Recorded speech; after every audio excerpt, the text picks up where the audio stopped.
দিনভর সচিবালয়ে ব্যস্ত সময় পার করবেন প্রধানমন্ত্রী তারেক রহমান। এই মুহূর্তে সচিবালয়ে আছেন সহকর্মী ফররুখ বাবু, সরাসরি যোগ দিচ্ছেন তিনি। বাবু, প্রধানমন্ত্রীর কি কি কর্মসূচি রয়েছে আজ, জানাবেন। অতসী আপনি জানেন যে ইতিমধ্যে যে দীর্ঘ যে ছুটি ছিল 7 দিনের সেই ছুটি শেষে অবশেষে কর্মব্যস্ত হয়ে পড়েছে সচিবালয় এবং ইতিমধ্যে প্রধানমন্ত্রী তো সকাল থেকে শুরু করেছেন তার মন্ত্রণালয়ের মন্ত্রী থেকে সচিব থেকে শুরু করে এবং বেশ কিছু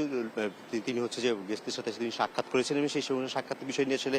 দেশের যে সমস্যা এবং সম্ভাবনা এবং উন্নয়ন সকল বিষয় নিয়ে আসলে কথা বলা হচ্ছেন এবং সেই সাথে আসলে দেশে আপনাকে জানিয়ে রেখে যে খুলনা সিটি কর্পোরেশনের উন্নয়নের বিষয় নিয়ে এবং সেখানে যে সমস্যা রয়েছে সেই সকল বিষয় নিয়ে আসলে কথা বলেছেন। ইতিমধ্যে প্রধানমন্ত্রী সাক্ষাৎ করেছেন খুলনা প্রশাসকের সাথে এবং সেই সাথে আসলে এখানে ক্রীড়া মন্ত্রণালয়ের মন্ত্রী এবং সংস্কৃতি মন্ত্রণালয়ের মন্ত্রীর সাথে তিনি বৈঠকে তার চলছে এবং এদিকে জানিয়ে রেখেছে ইতিমধ্যে আসলে যে মন্ত্রণালয়ের তথ্য মন্ত্রী তিনি কথা বলেছেন, তিনি জানিয়েছেন যে আসলে বেশ কিছুদিন ধরে সাংবাদিকদের উপরে যেমন সর্বশেষ যে সাংবাদিকদের উপরে যে আদ্দিন হাসপাতালে যে হামলা হয়েছিল সেই হামলার ঘটনায় আসলে তিনি বলেছেন যে এই সকল বিষয়ে যে পরবর্তীতে স্বরাষ্ট্রমন্ত্রীর সাথে আসলে এই বিষয় নিয়ে তিনি কথা বলবেন এবং সেখানে আইনি প্রক্রিয়া কি আছে এবং সেই সাথে জানিয়ে রাখি আসলে সাভারে মাদক ব্যবসায়ীদের বিরুদ্ধে দেশ টিভির রিপোর্টার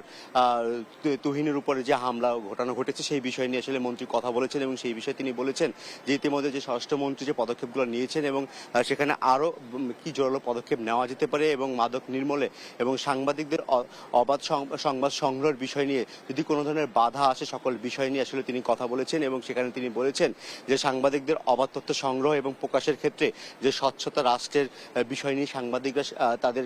গণমাধ্যমগুলোতে তুলে ধরা হয় এবং তাদের প্রতিবেদন তুলে আসে সেখানে যদি কোনো ধরনের বাধা আসে সেই বাধা মোকাবিলায় তথ্য মন্ত্রণালয় তারা জিরো টলারেন্স অবস্থান গ্রহণ করবে এবং সেই সাথে তিনি জানিয়ে রাখেছে ইতিমধ্যে আসলে যে আদ্দিন হাসপাতালে যে সাংবাদিকদের উপরে যে হামলার ঘটনা ঘটেছে সেই বিষয় নিয়ে আসলে অ্যাটর্নি জেনারেল তিনি বৈঠক করছেন স্বাস্থ্যমন্ত্রীর সাথে সেখানে আইনি প্রক্রিয়া কি হতে পারে সকল বিষয় নিয়ে আসলে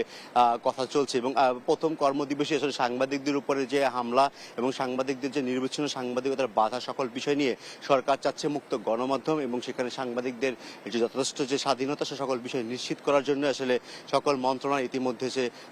সম্প্রতি সাংবাদিকদের উপরে ধারাবাহিক যে হামলাগুলো ঘটেছে সেই হামলাগুলো নিয়ে তারা হচ্ছে যে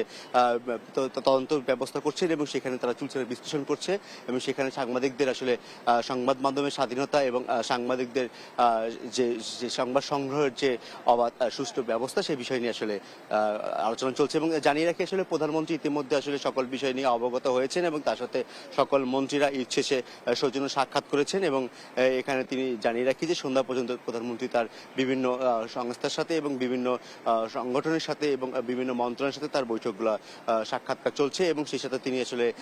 দেশের যে ধারাবাহিক উন্নয়ন এবং দেশের সমস্যাগুলো রয়েছে সেই সকল বিষয় নিয়ে আসলে তিনি কথা বলছেন। অতসী।